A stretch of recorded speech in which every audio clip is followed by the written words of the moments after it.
Assalamu alaikum. I hope you guys are doing well. So today we are going to continue our series of CS 502, that is fundamentals of algorithms. So basically आज जो है वो हमने chapter number 5 जो है वो continue करना है इंशाल्लाह. So जो हमारा लास्ट लेक्चर था दैट इज़ लेक्चर नंबर 4, उसमें हम बेसिकली ब्रूट फोर्स एल्गोरिदम की बात कर रहे थे, राइट. लेकिन लेक्चर नंबर 4 में according to our university lectures एक टॉपिक हमारा लेक्चर 4 का रह गया. लेक्चर 5 में उसके स्टार्ट में जो है वो हम इसको कवर कर लेते हैं. सो topic is analysis of brute force maxima algorithm. तो बेसिकली क्या है कि ब्रूट फोर्स जो एल्गोरिदम है उसको तो हमने स्टडी कर लिया और देख लिया कि ये किस चीज़ के लिए यूज़ होता है और ये पूरा मैक्सिमा का फंक्शन है और ये इसका पूरा जो स्यूडो कोड है वो कैसे जो है वो वर्क कर रहा है, राइट. अब यहाँ पे बेसिकली बात हो रही है कि हमने उसकी एनालिसिस करनी है. एनालिसिस अगर मैं उर्दू में बात करूँ कि किसी भी चीज़ को हमने उसका तज्ज़िया करना है, उसको ऑब्ज़र्व करना है, एनालाइज़ करना है और उससे कोई आउटपुट जनरेट करनी है, राइट. अच्छा, अब यहाँ पे आपको रेड ब्लॉक्स में नज़र आ रहा होगा जैसे अब n टाइम्स इस तरह 4 एक्सेसेस या 2 एक्सेसेस. तो बेसिकली ये क्या है. अब अगर बेसिकली ये है कि अगर फॉर एग्जांपल अगर कोई कहे कि फॉर लूप ये जो है आपके पास आउटर फॉर लूप, इसमें क्या प्रोबेबिलिटी है, आपके पास क्या चांसेस हैं कि कोई आपको कोई डेटा प्रोवाइड कर दे तो उसमें जो हमारे पास रिक्वायर्ड इनपुट है या जो मैक्सिमा जो हम फाइंड करना चाह रहे हैं वो कितने टाइम्स उसमें अपीयर हो सकती है. तो उसके लिए n टाइम्स जो है ये रन करेगा. और इसी तरह ये वाला जो लूप है आपके पास, यहाँ से देखें इस तरह भी आपको पता चल सकता है 1 to n. तो ये तो आपको पता चल गया, ठीक है. अच्छा, अब यहाँ पे देखें इसमें क्या होगा कि कितने एक्सेसेस हैं. अब यहाँ पे 4 क्यों है. अब आप कहें कि भाई एक तो पी आई है और एक पी जे है तो यहाँ पे 2 होने चाहिए. नहीं, 4 इसलिए हैं क्योंकि अगर पी आई और पी जे आपके पास 2 पॉइंट्स हैं तो उनके भी तो फर्दर कोऑर्डिनेट्स हैं ना, एक्स और वाई. तो इसलिए जो है टोटल नंबर ऑफ़ एक्सेसेस आपके पास 4 हो जाएंगे, ठीक है. इसी तरह से आपके पास यहाँ पे देखें कि जो लास्ट में आपके पास कोड की लाइन है कि आउटपुट आपने करना है तो उसमें 2 एक्सेसेस हैं. तो अब यहाँ पे 2 एक्सेसेस किस लिए हैं, क्योंकि देखें कि ऊपर हमने ये चेक किया कि भाई जो पॉइंट हम इस वक्त स्टडी करने जा रहे हैं फ्रॉम 1 to n वो मैक्सिमा है या नहीं है. तो अगर तो फॉर एग्जांपल मैक्सिमा था तो क्या करना है और मैक्सिमा नहीं है तो क्या करना है. तो इसका मतलब है कि एक चीज़ हम फाइनलाइज कर चुके हैं, यानी कि पी आई और पी जे में से पी जे को हम कैंसिल कर चुके हैं, वो लूप ब्रेक कर चुका है. तो सिर्फ आपके पास इस वक्त पी आई बचा है, ठीक है. और पी आई के कितने कोऑर्डिनेट्स हैं, 2. तो इसलिए फिर नंबर ऑफ़ एक्सेसेस जो हैं वो आपके पास 2 हैं, ठीक है. अच्छा जी, अब यहाँ पे हम बात करते हैं कि ये जो वर्स्ट केस रनिंग टाइम है, वर्स्ट केस रनिंग टाइम हमने प्रीवियस लेक्चर में देखा था कि क्या होता है कि एक वर्स्ट केस रनिंग टाइम होता है, एक बेस्ट केस होता है और इस तरह से. तो वर्स्ट केस रनिंग टाइम हमने बात की थी कि हम सबसे ज़्यादा यूज़ करेंगे, ठीक है. अच्छा, अब यहाँ पे वर्स्ट केस रनिंग टाइम का यही मतलब था कि जो हमारे पास गिवन डेटा है या सेट्स ऑफ इनपुट है वो मैक्सिमम टाइम अपना लेगा कंप्लीट होने में. तो ये वर्स्ट केस है कि हमें सबसे ज़्यादा टाइम लगेगा, ठीक है. और यहाँ पे एक बात हो रही है नेस्टेड समेशंस की. अब ये नेस्टेड समेशंस किस लिए हैं, क्योंकि जैसे ऊपर हमने एक आई और जे, 2 हमारे पास एक लूप्स थे इन अ सेंस 4 लूप्स. तो यहाँ पे देखें कि एक ये समेशन है आपके पास और फिर उसके अंदर एक ब्रैकेट्स में एक और समेशन यूज़ हो रही है, तो इसको हम नेस्टेड समेशंस कहते हैं, ठीक है. अच्छा, अब यहाँ पे देखें कि ये जो समेशन है ये सॉल्व कैसे हुई है. सबसे पहले स्टेप में आपके पास जो है वो यहाँ पे 2 और 4 कैसे देखें. 2 जो है वो बेसिकली आपके पास यहाँ पे ये जो फाइनल आपके पास इनपुट में 2 एक्सेसेस हैं तो ये यहाँ पे 2 ये वाला है और 4 आपके पास कौन सा है, राइट. जब आपके पास इस जे लूप के लिए आपने 4 बार एक्सेस करना था, एक बार आई के एक्स वाई को और फिर जे के एक्स वाई को. अच्छा, अब ये सॉल्व कैसे हो रहा है देखें. सबसे पहले तो हम जो अंदर समेशन होती है ना, जैसे डी मैथ या बोर्ड मैथ रूल होता है, तो पहले ब्रैकेट्स को सॉल्व करते हैं. अब यहाँ पे ये कांस्टेंट है और इसकी जो आपके पास समेशन है उसकी जो लिमिट्स हैं वो रन कर रही हैं फ्रॉम 1 to n, ठीक है. तो जो अपर लिमिट होती है उसको हम उसकी वैल्यू प्लेस करते हैं. तो अब ये जो 4 है ये n टाइम्स मैक्सिमम रन करेगा तो ये बन गया 4n, ठीक है. और ये जो कॉन्स्टेंट है इसके साथ फ़िलहाल कोई समेशन ऐसा नहीं है तो ये वैसे का वैसा आ गया, तो 4n + 2 हो गया, ठीक है. अब इसको सॉल्व कैसे किया हुआ है, जैसे मैंने आपको बताया था कि ये जो अपर लिमिट होती है which is n in this case as well, तो इतने टाइम्स आपका अंदर वाला रन करता है। तो अब ये 4n+2 जो है वो n टाइम्स रन कर रहा है, ठीक है। अब इससे आगे तो स्टेप लाइक कंप्यूट करना ईजी हो गया। ये सिंपल मल्टीप्लिकेशन है, 4n² + 2n, तो ये आपके पास आंसर आ गया, ठीक है।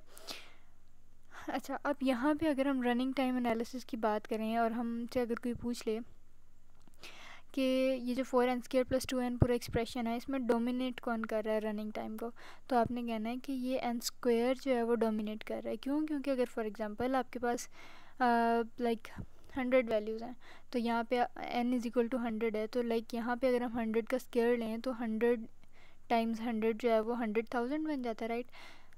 और इसी तरह यहाँ पे तो सिर्फ 200 बनेगा और यहाँ 100,000 को फर्दर 4 से मल्टीप्लाई करें। इसी तरह समझ लें मिलियंस, बिलियंस, ट्रिलियंस में अगर आपके पास n की वैल्यू होती है, तो जब भी हम उसका स्क्वायर लेंगे और फिर 4 से मल्टीप्लाई करेंगे तो वो इतनी बड़ी वैल्यू आ रही होगी कि एज़ कम्पेयर टू 2n हम कहेंगे कि बहुत ज़्यादा मैक्सिमम और एक्सेसिव वैल्यू है, तो हम n को ईज़िली कंपेयर वो इग्नोर जो है वो कर सकते हैं, ठीक है। तो इसलिए जो वर्स्ट केस रनिंग टाइम होता है वो आपके पास यहाँ पे जो है वो n² हो जाएगा, राइट। और इसको बेसिकली क्या कहते हैं, एसिम्प्टोटिक ग्रोथ रेट कहते हैं आपके किसी भी गिवन फंक्शन का। अच्छा, अब यहाँ पे कुछ रनिंग टाइम एनालिसिस की बात करते हैं। कुछ रूल्स हैं, कुछ फैक्ट्स एंड समेशन के बारे में। अब देखें, अगर n जो है वो आपके पास 0 है फॉर एग्जांपल, तो सम जो है उसका एडिटिव आइडेंटिटी है। अच्छा, सम is additive identity 0, it what does it mean. Additive identity देखें क्या होता है, लाइक 0 को हम एडिटिव आइडेंटिटी कहते हैं। क्यों? क्योंकि किसी भी नंबर में, किसी भी डिजिट में अगर आप 0 को प्लस करें तो वो एज इट इज़ वैसे का वैसे रहता है, लाइक 7 + 0 = 7। इसी तरह लाइक 9 + 0 = 9, तो एडिटिव आइडेंटिटी 0 को इसलिए कहते हैं, ठीक है। अच्छा, अब उसके बाद यहाँ पे देखें, अगर c कांस्टेंट है किसी समेशन के अंदर, तो हम उस कांस्टेंट पे तो क्योंकि लिमिट्स ऐसे अप्लाई नहीं होती, तो उसको हम समेशन के बाहर लिख सकते हैं, जैसे यहाँ पे लिखा हुआ है। और नेक्स्ट आपके पास डिस्ट्रीब्यूटिव आइडेंटिटी है, लाइक ai + bi पे इकट्ठा हो रहा है ना, यहाँ पे समेशन अप्लाई, तो हम इसको अलग अलग से कर सकते हैं, ठीक है। नेक्स्ट आपके पास बात आ गई अरिथमेटिक सीरीज़।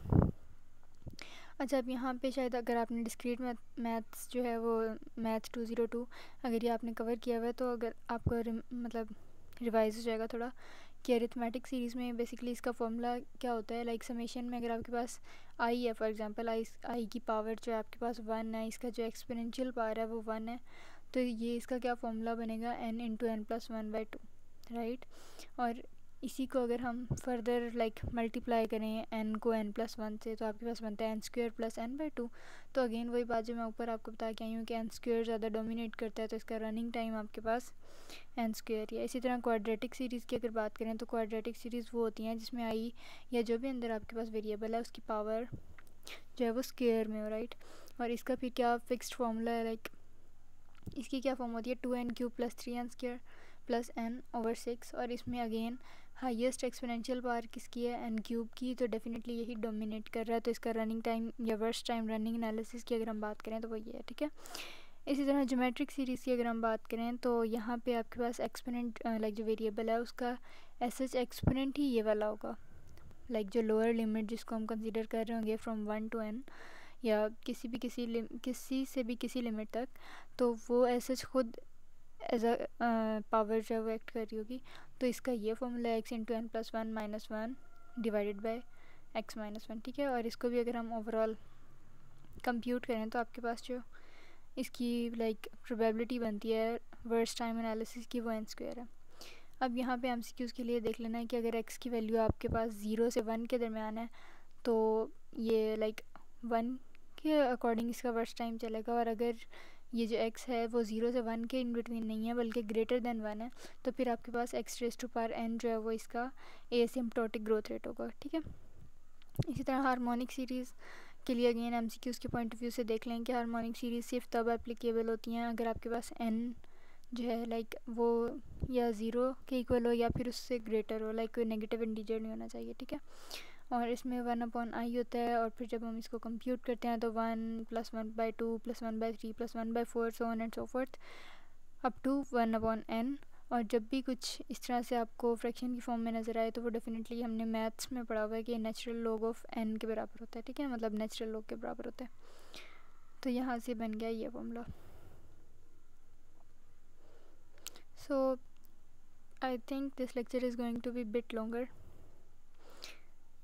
ओके अब यहाँ पे हम बात करते हैं नेस्टेड लूप्स की। अब ओवरऑल हमने क्या करना है कि जब भी हम किसी भी लाइक नेस्टेड लूप की एनालिसिस करते हैं, उसके रनिंग टाइम का एनालाइज करते हैं, तो हम हमेशा इनसाइड आउट जो है वो अपनी कंप्यूटेशंस करते हैं। इनसाइड आउट कहने का क्या मकसद है कि सबसे पहले हम इनर लूप को कंप्यूट करते हैं, फिर उसके बाद उससे बाहर वाले को, फिर उससे बाहर वाले को, और फिर सबसे बाहर वाले को, राइट। तो अब हमने क्या करना है कि हमने समेशंस के डिफरेंट लाइक कंप्यूटेशंस करनी है साथ साथ, ठीक है। और हमने देखना है कि हम इनर मोस्ट लूप से इनसाइड आउट कैसे मूव कर सकते हैं। तो सबसे पहले आपके पास लूप है वाइल लूप, ठीक है, and this is the inner most loop. और ये बेसिकली देखें ऊपर लिखा हुआ है कि डू के इक्वल्स जे।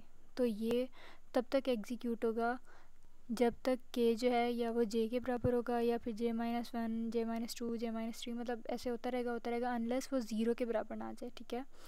तो तब तक ये वाइल लूप एग्जीक्यूट होगा। और इसका जो लाइक टाइम है कि वाइल लूप में रहने में कितना टाइम लगेगा, वो हम आई से डिनोट करेंगे, ठीक है, आई ऑफ जे। यहाँ पे आपके पास रनिंग टाइम है किसका, वाइल लूप में रहने का, और ये टाइम फॉर सपोज कांस्टेंट है, ठीक है। अब क्योंकि ये कांस्टेंट है, तो अब यहाँ पे देखें आपके पास ये वैल्यू 1 जो है वो कैसे कंप्यूट हो रही है। अच्छा, अब यहाँ से देखें कि ये जो आपके पास वैल्यूज़ हैं लाइक वो ज़ीरो से जे तक जो है वो रन कर रही हैं। तो मैंने आपको बताया था कि जो अपर लिमिट होती है वो हमने इसमें जो है वो साथ ज़रूर मेंशन करनी होती है, और ये क्योंकि कांस्टेंट है तो J+1 हो जाएगा, ठीक है। तो बेसिकली इसमें ज़्यादा मैथ्स वगैरह यूज़ हो रही है। So if you are not a math student so it may be a bit difficult for you. Okay, next आपके पास है मिडिल फॉर लूप। अब ये जो फॉर लूप है वो आई से 2i तक जो है वो रन कर रहा है, और जो ऊपर हमने लाइक कैलकुलेशन यहाँ तक की थी, अपना कंक्लूजन निकाला था, उसी को हमने आगे जो है वो फर्दर सॉल्व करना है, राइट।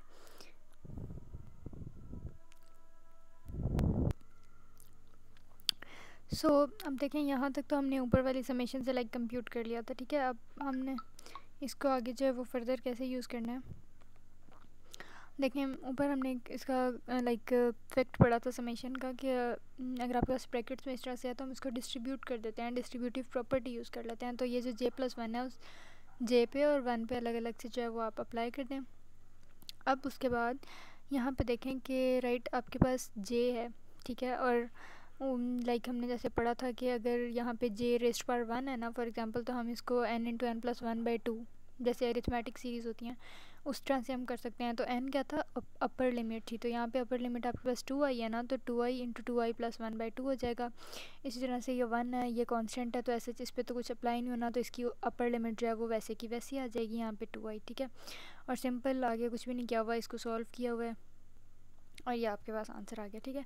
सॉल्व कैसे किया हुआ है, पहले 2i को अंदर वाले से मल्टीप्लाई कर लें और डिवाइडेड बाई 2 हो जाएगा, फिर प्लस 2i के साथ इसका एलसीएम लेके 2 और 1 का, और फिर आपके पास आ जाएगा, राइट। अच्छा, अब इसी तरह आउटर मोस्ट लूप की बात करें तो सबसे बाहर वाला लूप आपके पास ये outer most loop for loop है, ठीक है। और अगेन जैसे कि मैंने आपको बताया कि जो ऊपर हमारे पास समेशन का पिछले लूप का आंसर आया होता है इनसाइड आउट, क्योंकि हम मूव कर रहे हैं, तो जो पिछले लूप का आंसर आया होता है हम उसको जो है वो फर्दर कंप्यूटेशंस के लिए, कैलकुलेशंस के लिए यूज़ करते हैं, राइट। अब यहाँ पे जो है आपके पास 2i² + 3i आ गया। अब again we are using distributive property of summations, और इसमें 2i² पे आप अलग से समेशन अप्लाई कर दें, 3i पे अलग से कर दें। फिर अब यहाँ पे 2i² है क्योंकि, तो फिर हमें इसका फॉर्मूला पता है। अब यहाँ पे 2 अलग से क्यों लिखा हुआ है, क्योंकि हमने पढ़ा था कि भाई अगर आपके पास कोई कांस्टेंट टर्म है तो ऐसे उस पर तो कुछ अप्लाई करना नहीं है समेशन का, तो उसको जो है वो हम समेशन से बाहर मूव करा सकते हैं, राइट। तो यहाँ पे ये 2 हमने बाहर लिख दिया, और ये जो i² है इसका फिक्स्ड फार्मूला था 2n³ + 3n² + n/6, और इसकी अपर लिमिट क्योंकि n थी तो ऐसे में ज़्यादा कुछ चेंज करने का उस फार्मूला में ज़रूरत भी नहीं पड़ी। इस तरह अगेन ये कांस्टेंट था, इसको बाहर निकाल दें, और ये जो i था इस पे अरिथमेटिक सीरीज़ n×n+1/2। फिर अगेन इन सब को आपने कैलकुलेट किया, it's large number of steps जो आप किसी पेन एंड पेपर के साथ जो है वो इजीली उस पर सॉल्व कर सकते हैं, ठीक है। तो आपके पास ये आखिर में आ गया। अच्छा, अब ये 4n³ + 15n² + 11n/6 है। तो अगर आपसे कोई पूछ ले कि इसमें डोमिनेट कौन सा टर्म करेगा वर्स्ट टाइम रनिंग एनालिसिस में, तो जो हाईएस्ट पावर होती है आपके पास, हाईएस्ट एक्सपोनेंशियल पावर होती है, एन की या जो भी आपके पास वेरिएबल है उसकी वो बेसिकली डोमिनेट कर रही होती है। तो एन की पावर हाईएस्ट यहाँ पे 3 है, तो एन क्यूब जो है वो डोमिनेट करेगा, ठीक है। अच्छा जी, so the last topic in this lecture is going to be 2 dimension maxima revisited. So basically हम इस चैप्टर में और प्रीवियस चैप्टर में जो डिस्कस करते आ रहे हैं कि 2 डायमेंशनल मैक्सिमा है और उसको एनालाइज करना है और उसके लिए कोई एल्गोरिदम भी हमने जो है वो डिवाइस करना है, that is brute force algorithm in our case. तो बेसिकली 2 डायमेंशनल मैक्सिमा क्या था कि हमने कहा कि कोई set of N number of points है, उसमें सारे पॉइंट्स को हमने पी से डिनोट किया। तो हमने कहा कि भाई कोई पॉइंट पी मैक्सिमल पॉइंट या मैक्सिमा तब होगा जब उसके एक्स और वाई कोऑर्डिनेट्स दोनों जो हैं वो बाकी सारे पॉइंट से जो है वो डोमिनेट कर रहे होंगे, ज़्यादा होंगे, और कोई भी उनको डोमिनेट नहीं कर रहा होगा, कोई भी उनसे मैक्सिमम नहीं होगा, राइट। उसके बाद हमने ब्रूट फोर्स एल्गोरिदम इंट्रोड्यूस किया और उसमें हमने देखा कि फर्स्ट टाइम जो रनिंग एनालिसिस है वो एन स्क्वायर है, क्योंकि एन की वैल्यू तो इतनी छोटी आ रही होती थी कि हम उसको इजीली इग्नोर कर सकते थे, ठीक है।